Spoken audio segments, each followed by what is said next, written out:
How do I sell my services to a potential customer?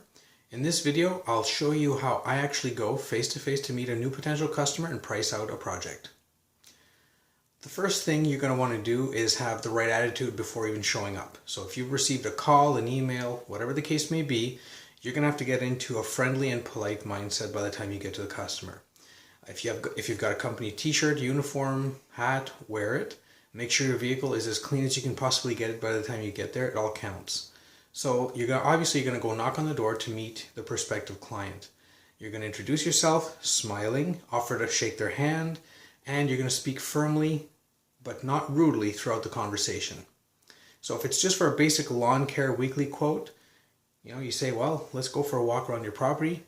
I find it's better to walk with the client for a minute or two, just quickly to point things out and explain what you'll do if you're going to trim, edge, blow, clean everything off. Clean up the flower beds, that's important. Mulch, make sure the mulch is going to stay nice. You're not going to just eject right into their beds. So give them the price once you've done a quick walk around with them.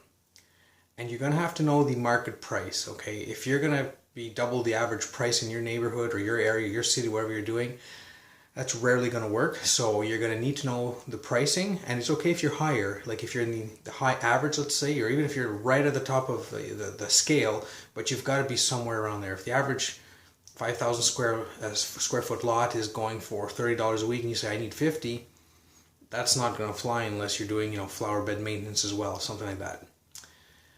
Number two, another factor is that you're going to want to play up the professional aspect of your business. You're going to mention that you have insurance if you have it, and I recommend everybody has it, even if they're just doing basic lawn care.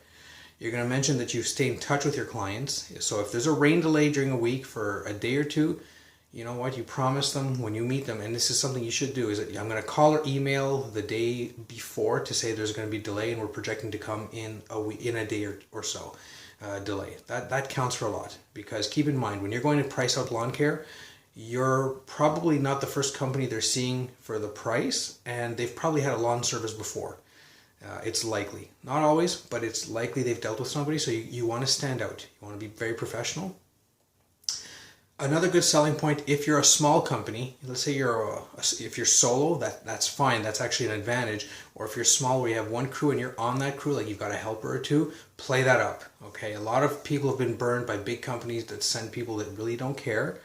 And you want to play that up. That'll help you get some business, especially when you're starting out. Say you take pride in every yard, you're on site, I'm doing the work myself with a helper, or if you're solo, that's fine, okay? It doesn't make you seem like a small fry, it's going to make you seem like you're paying attention to detail. And that's not to say that bigger companies are always sending out hacks to do the work, but you'll hear that, okay? As you grow in this business, as you stay in the business, you'll hear that over and over. People say, well, I was hiring X and X company, and they're sending university students or college students that they didn't care, they're just kind of banging out the yard in 10 minutes, leaving everything as a mess. So you tell the client, I'm there, I'm on site, I'll make it right.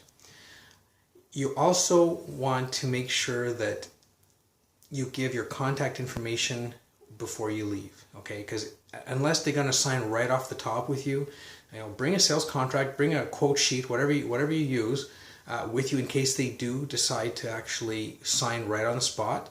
But sometimes they'll need a minute or two to think about it, or half a day or something. So leave them a postcard, a magnet, a business card at the least, but you need to have them keep something that has your business contact information and name, okay, and the price. You want to leave that with them.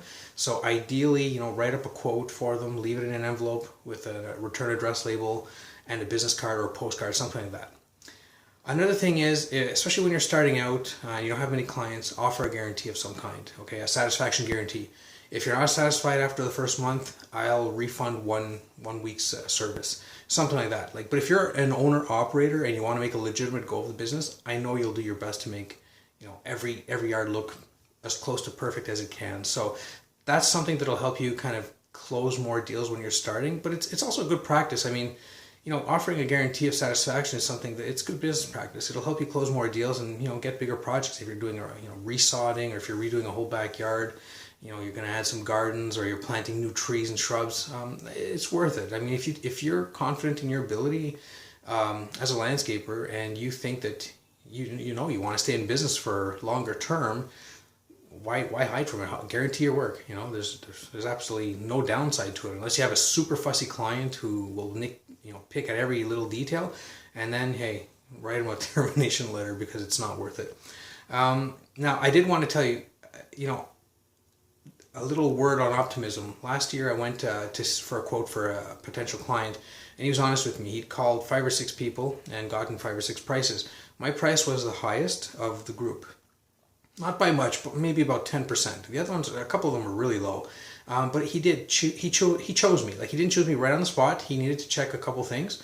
One thing I offered, since he told me there were so many people kind of bidding, I gave him a couple references right off the bat. So that's a little advantage not many people will do, is actually have a couple written references from people who will, you've done good work for and will attest to that.